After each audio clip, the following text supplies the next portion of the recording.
ચાલો વિદ્યાર્થી મિત્રો, ધોરણ 9ના અભ્યાસ કરતા જનતા વિદ્યાલય જાળિયા અને તમામ એલપી લાઈવ જોતા વિદ્યાર્થી મિત્રોને નવીનભાઈના આ નવા સત્રમાં જનતા વિદ્યાલય જાળિયાના વર્ચ્યુઅલ ક્લાસથી નમસ્કાર. સૌથી પહેલાં બધા જ વિદ્યાર્થીઓને નવા વર્ષની શુભકામનાઓ. ઓનલાઈન જ્યાં સુધી શાળા ન ખુલે ત્યાં સુધી સરસ રીતે ભણો, હોશિયાર બનો, જિંદગીમાં ઈચ્છિત વસ્તુ પ્રાપ્ત કરો, મા બાપ અને શાળા, તમારું ગામ એનું નામ રોશન કરો. એવી તમામ વિદ્યાર્થી મિત્રોને શુભેચ્છા અને આશીર્વાદ. નવીનભાઈના ફરી વખત એકવાર નમસ્કાર. Wish you all a very good new year and my hearty wishes and blessings to all of you to have expected in your life. Make your goal and work hard with dedication and have whatever you want to have in life. Have a brilliant future ahead is my hearty blessings on this first day of the virtual class from Janta Vidyalaya Jalia. વિદ્યાર્થી મિત્રો, vacation પહેલાં આપણે એક વ્યાકરણનો મુદ્દો લીધેલો, પણ થોડીક વિડીયોની ક્વોલિટી પુઅર હોય એ વિડીયો ડિલીટ કરવો પડેલો. એને આજે આપણે ફરી વખત શીખવા જઈ રહ્યા છીએ. એક વચન અને બહુવચન સર્વનામો અંગ્રેજીમાં સિંગ્યુલર એન્ડ પ્લુરલ પ્રોનાઉન્સ એ આપણે શીખવા છે. એની સાથે વપરાતા ટુ બી નારું, એના વાક્યો કેમ બને, વિધાન વાક્યો કેમ બને, એના પ્રશ્નાર્થ વાક્યો કેમ બને, એના હકાર અને નકારમાં જવાબ કેમ અપાય, પછી જે પ્લુરલ પ્રોનાઉન્સ છે, બહુવચન સર્વનામો છે, એ કયા કયા છે, એની સાથે ટુ બી નારું કયા આવે, એના વિધાન અને પ્રશ્નાર્થ વાક્યો કેમ બને, એની સાથે સાથે ડેમોન્સ્ટ્રેટિવ પ્રોનાઉન્સ એટલે કે દર્શક સર્વનામો ધીસ અને ધેટ એક વચન, ધીસ અને ધોઝ એના બહુવચન, અને એના વિધાન વાક્યો કેમ બને. તો બહુવચન સર્વનામો શીખવા માટે, એના વાક્યો વિધાન વાક્યો બનાવવા માટે એક વચન શબ્દનું અંગ્રેજીમાં બહુવચન કઈ રીતે બને એ પણ આપણે શીખવું પડશે. આ કામ આપણે બે પાર્ટમાં કરવાનું છે, પાર્ટ 1 અને પાર્ટ 2. તો આપણે આપણા કામની શરૂઆત કરીએ એ પહેલાં તમને એક સૂચના આપી દઉં કે નોટ અને પેન એ છે, તમે નોટબુક અને પેન લઈને ક્લાસરૂમમાં બેઠા હોય, મોબાઈલ સામે રાખીને બેસી જાઓ. કદાચ તમે લાઈવ નથી જોઈ રહ્યા તો જ્યારે તમે વિડીયો જુઓ ત્યારે નોટબુક અને પેન સાથે રાખીને ક્લાસરૂમમાં બેઠા હોય બેસી અને ભણો, કેરફુલી અને વોચફુલી ભણો, તો તમને એમ લાગશે કે તમે કંઈક નવું શીખાશો. તો આપણે શરૂઆત કરીએ છીએ. સિંગ્યુલર પ્રોનાઉન્સની વાત કરીએ તો આઈ, પછી યુ, પછી હી, પછી સી અને ઇટ. આ એક વચન સર્વનામો છે. આઈ એટલે હું, યુ એટલે તું, હી એટલે તે, સી એટલે તેણી, ઇટ એટલે તે. અહીંયા પુરુષ હોય તો આપણે હી વાપરીએ છીએ, સ્ત્રી હોય, વુમન હોય, આ મેન, અને આ વુમન ગર્લ, અને આ બીજી વસ્તુ હોય કે પ્રાણી પક્ષી હોય ત્યારે આપણે ઇટનો ઉપયોગ કરીએ છીએ. હી, સી, ઇટ. એટલે આઈ, આને કહેવાય પહેલો પુરુષ એક વચન. આઈ એટલે હું, પહેલો પુરુષ એક વચન એટલે ફર્સ્ટ पर्सन सिंग्युलर अंग्रेजी में केवुं होय तो एफ फर्स्ट पर्सन सिंग्युलर એટલે FPS એમ આને કહેવાય સેકન્ડ પર્સન સિંગ્યુલર SPS આને કહેવાય થર્ડ પર્સન સિંગ્યુલર એટલે TPS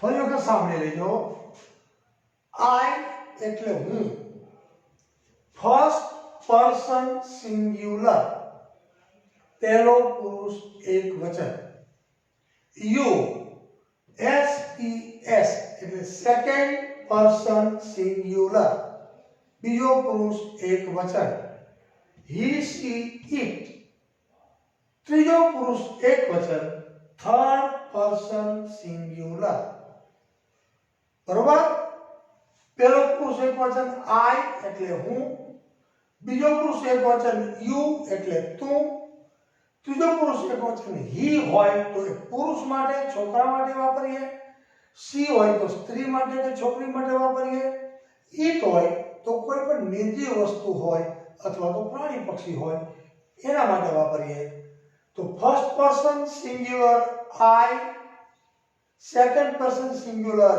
you third person singular he she it પેલા આટલું યાદ રાખવાનું આ એક વચન સર્વનામો થાય હવે એની સાથે કયા કયા ટુ બી ના રૂપ વપરાય આમાંથી કયું સર્વનામ હોય ત્યારે ટુ બી નું રૂપ કયું લેવું એ તમને લખાવું છું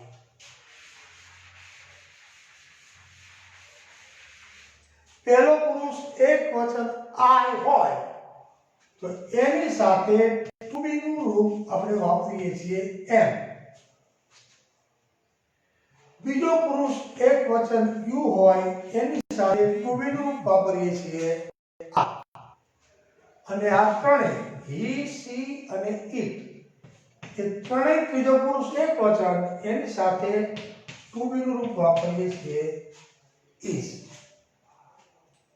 I એટલે હું એની સાથે ટુ બી નું રૂપ મૂકીએ છીએ am વર્તમાન કાળના ત્રણ ટુ બી ના રૂપ is am અને are પહેલો પુરુષ એકવચન I તો એની સાથે ટુ બી નું રૂપ ઉમેરવાનું am I એટલે હું અને am એટલે છું અને ભેગું કરો તમે I am એટલે ગુજરાતી સીધું થઈ જાય હું છું I એટલે હું અને એની સાથે am ટુ બી નું રૂપ ઉમેરો I ની સાથે am ટુ બી નું રૂપ વપરાય હંમેશા I am એટલે હું છું you ની સાથે શું વપરાય ટુ બી નું રૂપ તો કે are you are તો you are એટલે તું છે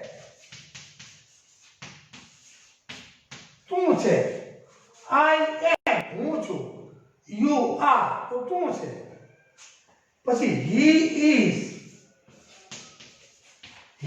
is એટલે તે છે પછી she is એટલે છોકરી હોય તો તેણી છે અથવા તો તે છે અને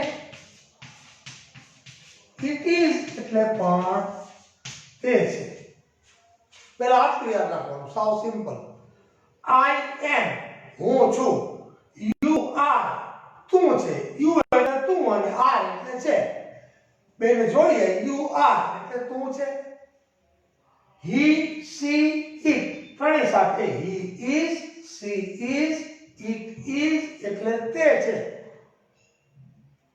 એટલે એક વચન સર્વનામો પુરુષવાચક એની સાથે વપરાતા ટુ બી ના રૂપ તો I am you are he she it is આ પ્રમાણે બને આ થયા એક વચન સર્વનામો રેડી બાળકો આટલે સુધી સમજાઈ ગયું છે એમ માનું છું હવે આગળ ચાલીએ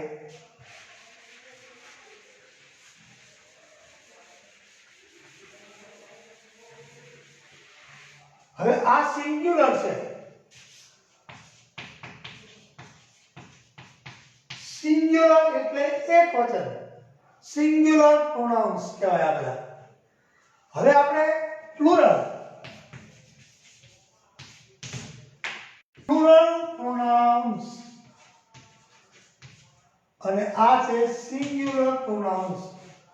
તો આઈ પહેલો પુરુષ એકવચન, તો પહેલો પુરુષ બહુવચન શું બને? તો કે વી. બીજો પુરુષ એકવચન યુ, તો બીજો પુરુષ બહુવચન શું બને? એ પણ શું બને? યુ. ત્રીજો પુરુષ એકવચન હી સી ઇટ એટલે તે, એનું બહુવચન શું બને? તો કે they. I એટલે હું, તો we એટલે અમે અથવા તો આપણે, અમે અથવા આપણે. પહેલો પુરુષ એકવચન યુ એટલે તું, તો પહેલો પુરુષ બહુવચન યુ એક કરતા વધારે હોય છોકરાઓ તો તમે, યુ એટલે તમે. ત્રીજો પુરુષ એકવચન હી સી ઇટ, એ ત્રીજો પુરુષ એકવચન છે, તો ત્રીજો પુરુષ બહુવચન શું બને? તો કે they, they એટલે તેઓ, we એટલે અમે કે આપણે, you એટલે તમે, તું એટલે એક છોકરો હોય તો એક કરતા વધારે હોય તમે, તમે બાળકો છો તો એનું બહુવચન પણ યુ જ બને. અને ત્રીજો પુરુષ એકવચન હી સી કે ઈટ હોય તો એનું બહુવચન રૂપ બને they એટલે તેઓ, વી એટલે અમે કે આપણે, યુ એટલે તમે અને they એટલે તેઓ. આ છે પહેલો પુરુષ બહુવચન. તો પહેલો પુરુષ બહુવચનને અંગ્રેજીમાં શું કહેવાય? તો પહેલા તો F, first person plural, first person plural, પહેલો પુરુષ બહુવચન, પ્લુરલ એટલે બહુવચન, સિંગ્યુલર એટલે એકવચન. હવે યુ એને શું કહેવાય અંગ્રેજીમાં? તો કે સેકન્ડ પર્સન પ્લુરલ. ટૂંકમાં યાદ રાખવું હોય તો FPP, આને કહેવાય SPP ટૂંકમાં, અને આને કહેવાય થર્ડ પર્સન પ્લુરલ એટલે TPP. FPP first person plural, SPP second person plural, TPP એટલે થર્ડ પર્સન પ્લુરલ. પહેલો પુરુષ એકવચન, પહેલો પુરુષ બહુવચન, બીજો પુરુષ એકવચન, બીજો પુરુષ બહુવચન, ત્રીજો પુરુષ એકવચન, ત્રીજો પુરુષ બહુવચન. અચ્છા, આટલો તમને ખ્યાલ આવી ગયો છે, તમે નોંધી લીધું હશે એમ માની લઉં છું. હવે જેમ આ સર્વનામોની સાથે આપણે ટુ બી ના રૂપ શીખા, આઈ ની સાથે એમ, વી ની સાથે યુ ની સાથે આર, હી સી ઇટ ની સાથે ઇઝ, અને હવે આની સાથે વપરાતા ટુ બી ના રૂપ પણ શીખી લઈએ. હવે આવું કાઢી નાખું છું અને એની સાથે વી ના રૂપ આવશે are, we are, you are, they are. હવે વી એટલે અમે અથવા તો આપણે, અમે છીએ, વી એટલે અમે અને આર એટલે છીએ. તો વી આર એમ આપણે બોલીએ તો શું અર્થ થાય? સાવ સાદી ભાષામાં બાળકો તમને શીખવું છું. વી આર તો અમે છીએ અથવા તો આપણે છીએ. યુ આર એટલે તમે છો, યુ એટલે તમે અને આર એટલે છો.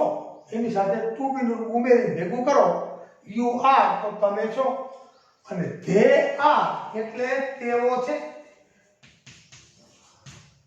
ધે એટલે તેઓ અને આર એટલે છે, ધે આર એટલે તેઓ છે. હવે આપણે આનું પ્રેક્ટિસ વર્ક કરવું હોય બાળકો, અમે જ્યારે હાઈસ્કૂલમાં ભણતા ત્યારે મને બરોબર યાદ છે, અમારા સાહેબ અમને આ રૂપો શીખવતા, કારણ કે અમે ભૂલી જતા. સર્વનામની સાથે કયું ટુબીનું રૂપ આવે, એના વાક્યો બનાવવા આપે ત્યારે ભૂલી જતા.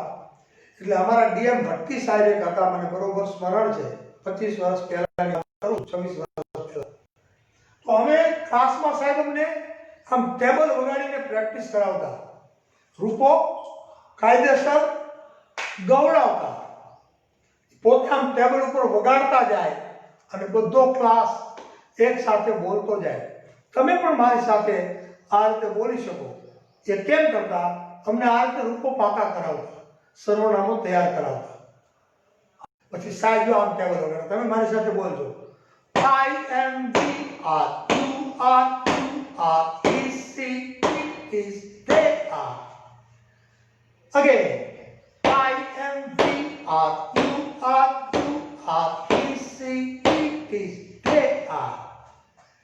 I am V R U R U R E C T is they are. અભિગમ પણ આવો છે કે રમતા રમતા ભણો, ટેન્શન વગર ભણો. એવી રીતે રૂપના રૂપ તમને સર્વનામો પણ આવડી જાય અને સહજતાથી અને સરળતાથી આવડી જાય જો તમે શાંતિથી અને વ્યવસ્થિત આનંદ સાથે શીખો તો. I am હું છું, we are અમે છીએ, you are તું છે, you are તમે છો, he she it is તે છે અને they are તેઓ છે.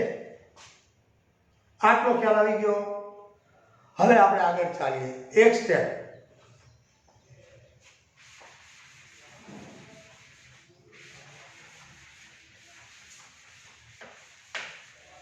નોટમાં બધી જ વસ્તુ બાળકો નોંધતા જજો. એટલે તમારે ઘરે જ્યારે વાંચવું હોય, શીખવું હોય, પછી હું આના ઉપર આધારિત એક્સરસાઇઝ મૂકું તો તમને સરળતાથી આવડે. જો I am આ તો આપણે શીખી જ ગયા હતા. I એટલે હું, am એટલે છું. હવે ઉમેરવાનું શું રહ્યું? કોઈ પણ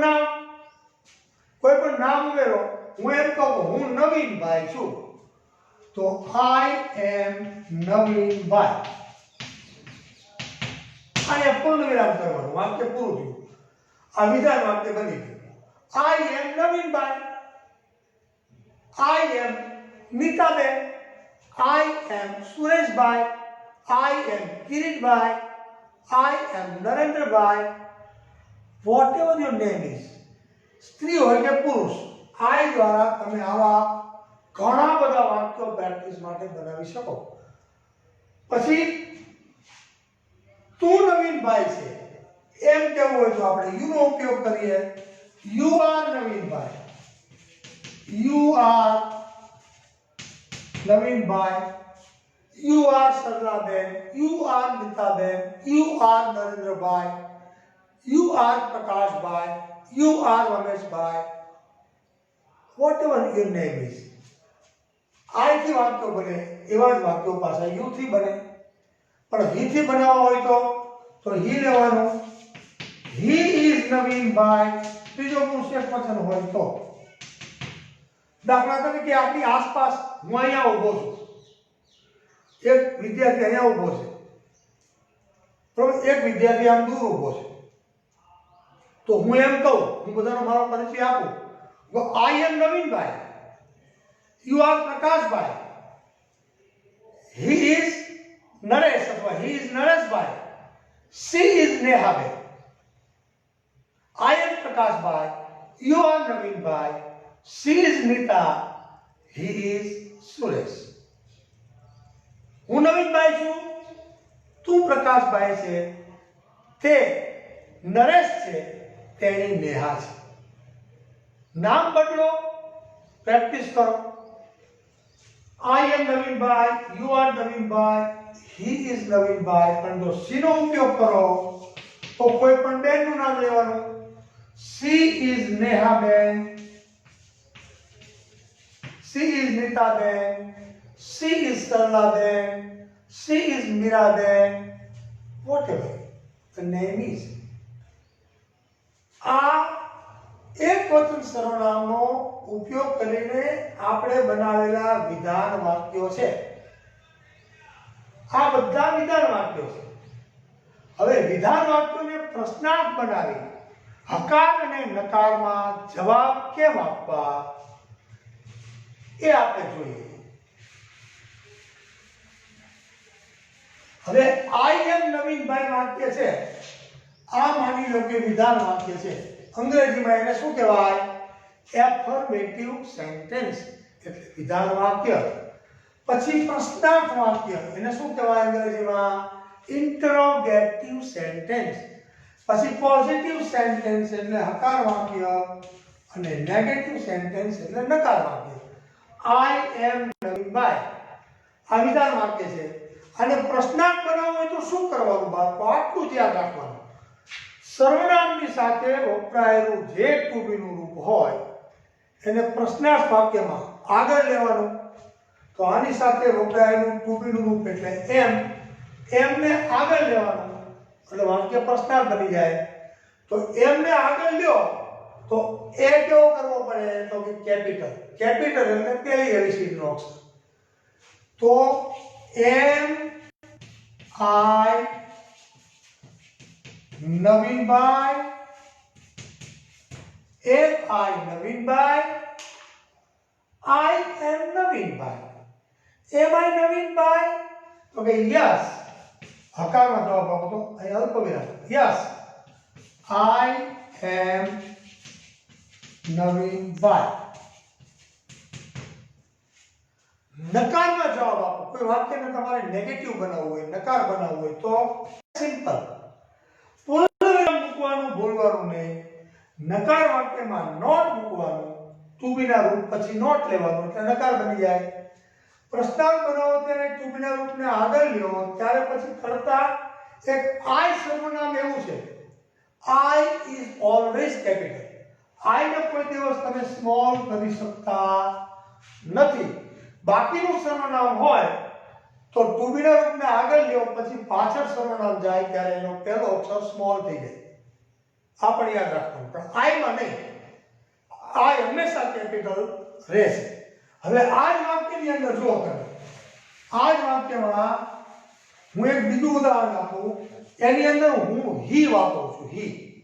હું એમ કહું કે હી ઇઝ સુરેશભાઈ. તે સુરેશભાઈ છે.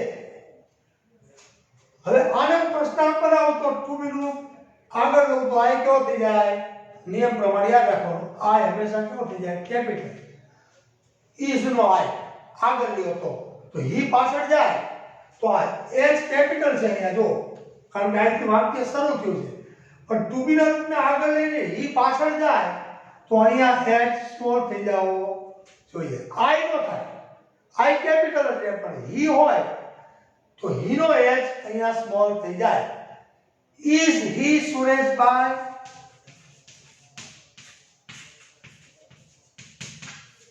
હવે તમને એમ થાય આઈ કેમ ન થાય અને આઈ પાછો એક શું કામ થાય? તો નિયમ છે. આઈ હંમેશા કેપિટલ રહે છે એટલા માટે. બાકીનામાં આ નિયમ લાગુ પડે. Is he Sureshbhai? હકારમાં જવાબ દઉં તો યસ. અહીંથી વાક્ય શરૂ થાય છે તો વાય કેપિટલ કરવાનું. યસ. પણ અહીંથી વાક્ય શરૂ થઈ ગયું છે એટલે આ એચ પાછો સ્મોલ કરવાનો. Yes he is Sureshbhai. અને નકાર કરો તો નો. He is not. અને ટૂંકમાં લખો શું લખાય? ઇઝ નોટ ને ઇઝન્ટ. આને આમ લખાય જો. ટૂંકમાં લખવું હોય તો ઇઝન્ટ. ઇઝ નોટ એનું ટૂંકું બને ઇઝન્ટ. આર નોટ નું ટૂંકું બને આરન્ટ. was not નું ટુકડું બને wasn't. were not નું ટુકડું બને weren't. બરોબર? એટલે મેં અહીં પૂરું લખ્યું છે નો he is not સુરેશભાઈ. આ પૂરું લખ્યું. હવે માની લો કે અહીંયા he છે એની જગ્યાએ you હોય તો you are Sureshbhai. Are you Sureshbhai? હું તમને પૂછું are you સુરેશભાઈ?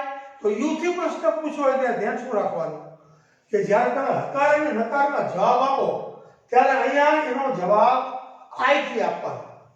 હું તમને એમ પૂછું કે આર યુ સુરેશભાઈ, તમે સુરેશભાઈ છો, તો તમે કા હા જવાબ આપો કા ના જવાબ આપો, તો તમે શું કહો? યસ આઈ એમ સુરેશભાઈ, અથવા તો નો આઈ એમ નોટ સુરેશભાઈ. જવાબ યુ થી નહીં આપવાનો, શેનાથી આપવાનો? આઈ થી આપવાનો. ક્યારે? અહીંયા વાક્ય યુ થી આપેલું હોય તો અહીંયા પ્રશ્નાર્થ વાક્ય યુ થી બને. અહીંયા આ વાક્ય હોય યુ આર સુરેશભાઈ, તો પ્રશ્નાર્થ શું બને? Are you Sureshbhai? તો જ્યારે એનો જવાબ આપો ત્યારે યસ આઈ એમ સુરેશભાઈ, અથવા તો નો આઈ એમ નોટ સુરેશભાઈ. એટલું ધ્યાન રાખવાનું. હવે અહીંયા સી હોય તો she is Nehaben. Is she Nehaben? Yes she is Nehaben. No she is not Nehaben. Understand? એક વચન સર્વનામો કયા કયા, એની સાથે વપરાતા ટુ બી ના રૂપ કયા કયા, એના દ્વારા બનેલા વાક્યો, વિધાન વાક્યો, એફર્મેટિવ સેન્ટેન્સીસ, એને ઇન્ટરોગેટિવ એટલે કે પ્રશ્નાર્થ કેમ બનાવવા, પોઝિટિવ અને નેગેટિવ હકાર અને નકારમાં એના જવાબ કેમ આપવા, આટલી વસ્તુ અને એની સાથે એક. હવે બાળકો પ્રશ્ન ક્યાં આવે એ તમને કહું કે જો તમારે બહુવચન સર્વનામોના વાક્યો લખતા શીખવા હોય, બહુવચન સર્વનામોના વાક્યો લખતા શીખવા હોય તો પ્રશ્ન ક્યાં આવે એ પહેલા તમને એક વચનના માધ્યમથી સમજાવી દઉં. મેં વાક્ય લખ્યું કે આઈ એમ સુરેશ, હું સુરેશ છું. પછી હું એમ કહું કે હું સુરેશ છું અને પછી એમ કહું કે હું ડોક્ટર છું, તો વાક્ય શું બનાવું? I am a doctor. પછી બીજું વાક્ય લખું she is Meera, she is Meera. પછી લખું સી ઇઝ એ નર્સ. બરોબર સમજો? આઈ એમ સુરેશ, પછી એમ લખું આઈ એમ એ ડોક્ટર. હું સુરેશ છું, હું ડોક્ટર છું. ડોક્ટર એક વચનમાં છે, અહીંયા નર્સ એક વચનમાં છે, તો અહીંયા આપણે આર્ટિકલ લેવો પડે. આપેલું નામ એક વચનમાં હોય તો આપણે આર્ટિકલ વાપરીએ, આર્ટિકલ એ અને આર્ટિકલ એન. તો આર્ટિકલ એ અને આર્ટિકલ એન એ ક્યારે વપરાય? આપેલું નામ એક વચનમાં હોય તો. હવે આર્ટિકલ એ અને બીજું છે આર્ટિકલ એન, આર્ટિકલ થી, ત્રણ આર્ટિકલ છે. તો આર્ટિકલ એ અને એન તમે જ્યારે વાપરો ત્યારે આર્ટિકલ એ ક્યાં આવે, ક્યાં વપરાય? તો કે નામ એક વચનમાં હોય તો બી. એનો પહેલો અક્ષર વ્યંજન હોય તો. પહેલો અક્ષર વ્યંજન હોય, અંગ્રેજીમાં વ્યંજનને કહેવાય કોન્સોનન્ટ. એટલે કે આપેલા શબ્દનો પહેલો અક્ષર, આપેલા નામનો પહેલો અક્ષર વ્યંજન હોય અને નામ એક વચનમાં હોય તો આર્ટિકલ એની આગળ મૂકવો પડે. અંગ્રેજી ભાષાનું ઘરેણું છે આર્ટિકલ. અંગ્રેજી ભાષામાં જ આર્ટિકલ છે અને આર્ટિકલ આપણે યાદ રાખવાના છે. તો પછી આર્ટિકલ એક ક્યાં વપરાય? તો કે જે શબ્દ એક વચનમાં હોય, જે નામ એક વચનમાં હોય અને એનો પહેલો અક્ષર સ્વર હોય, સ્પેલિંગ સ્વરથી શરૂ થતો હોય તો આર્ટિકલ એન. તો સ્વર કયા કયા એ પાછો પ્રશ્ન આપણા મગજમાં આવે તો સાથે સાથે નોંધી લો. એ ઈ આઈ ઓ અને you. A E I O you આ પાંચ અંગ્રેજીમાં સ્વર. સ્વરને શું કહેવાય અંગ્રેજીમાં? વોવેલ્સ. આ વોવેલ્સ ઇંગ્લિશમાં. અને વ્યંજનને શું કહેવાય? તો કે કોન્સોનન્ટ્સ. કોન્સોનન્ટ. કોન્સોનન્ટ એટલે વ્યંજન. તો અંગ્રેજીમાં સ્વર પાંચ, એ ઈ આઈ ઓ યુ. આ પાંચમાંથી કોઈ પણ એક અક્ષરથી સ્પેલિંગ શરૂ થતો હોય અને શબ્દ એકવચનમાં હોય ત્યારે આર્ટિકલ શું વપરાય? એન. પણ શબ્દ હોય એ એકવચનમાં હોય અને એનો પહેલો અક્ષર વ્યંજન હોય તો આર્ટિકલ એ. આટલું ખાસ યાદ રાખવાનું છે.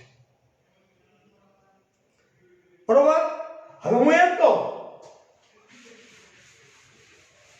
બીજું ઉદાહરણ તમને આપું. હું એમ કહું કે હું મહેશભાઈ છું. આઈ એમ મહેશભાઈ. પછી હું એમ કહું હું એન્જિનિયર છું અથવા તો હું ઇજનેર છું, તો હું શું કહું? આઈ એમ એન એન્જિનિયર. જો અહીંયા આર્ટિકલ શું મૂક્યો ને? એન. ડોક્ટર વખતે આર્ટિકલ શું મૂક્યો તો? એ. આની અંદર આર્ટિકલ શું મૂક્યો? એન. શું કામ? કે એન્જિનિયર શબ્દ એકવચનમાં છે અને એનો પહેલો અક્ષર કયો છે? ઈ. ઈ છે સ્વર છે. એ ઈ આઈ ઓ યુ આ 5 સ્વર એબીસીડી માં. બાકીના બધા અક્ષરો વ્યંજન કહેવાય. એટલે વ્યંજનથી સ્પેલિંગ શરૂ થતો હોય તો આર્ટિકલ એ, નહીતર આર્ટિકલ એ. આટલું આપણે ખાસ યાદ રાખવાનું. હું એમ કહું કે તે કેરી છે. તે કેરી છે તો હું કહું it is a mango. It is a mango. એ કેરી છે. મેંગો નો પહેલો અક્ષર એમ છે, એ વ્યંજન છે, તો આર્ટિકલ શું લીધું? એ. પણ એમ કહું કે તે નારંગી છે અથવા તો સફરજન છે તો હું શું કહું? It is an apple. તે સફરજન છે તો અહીંયા એ. એપલ નો પહેલો અક્ષર એ સ્વર છે તો આર્ટિકલ શું લેવાનો? એ. એક વચન નામ હોય અને પહેલો અક્ષર વ્યંજન હોય તો એ, નહીતર સ્વર હોય તો એન. પણ આર્ટિકલ ક્યારે વપરાય? આપેલું નામ કે આપેલો શબ્દ એક વચનમાં સિંગ્યુલર ફોર્મમાં હોય તો. બહુવચનમાં હોય તો આર્ટિકલ આવે જ નહીં. હવે બાળકો તમને હું સમજાવું. પ્રશ્ન ક્યાં આવે? હવે આપણે નવી વસ્તુ આગળના વિડીયોમાં શું શીખવાની છે એ તમને કહી દઉં. કે આ શબ્દ જે છે એન્જિનિયર છે, એપલ છે, મેંગો છે, જેટલા શબ્દો છે એ બધા શબ્દોની વાત કરું છું હું. એ બધા શબ્દોનું બહુવચન કેવી રીતે બને? કારણ કે આ વાક્યને મારે બહુવચનમાં ફેરવવું હોય. આઈ એમ એન એન્જિનિયર તો આપણને કે આ વાક્યને બહુવચનમાં ફેરવો તો આઈ છે પહેલો પુરુષ એકવચન છે તો પહેલો પુરુષ બહુવચન શું થાય? તો કે વી. પછી ટુમીનું વાય કયું છે? એમ. અહીંયા શું થઈ જાય? તો કે આર. તો વી આર આનું બહુવચન થયું. આઈ એમ એનું બહુવચન વી આર. તો પછી એન્જિનિયરનું બહુવચન પણ આપણને આવડવું પડે કે we are engineers. We are engineers. આનું બહુવચન થયું.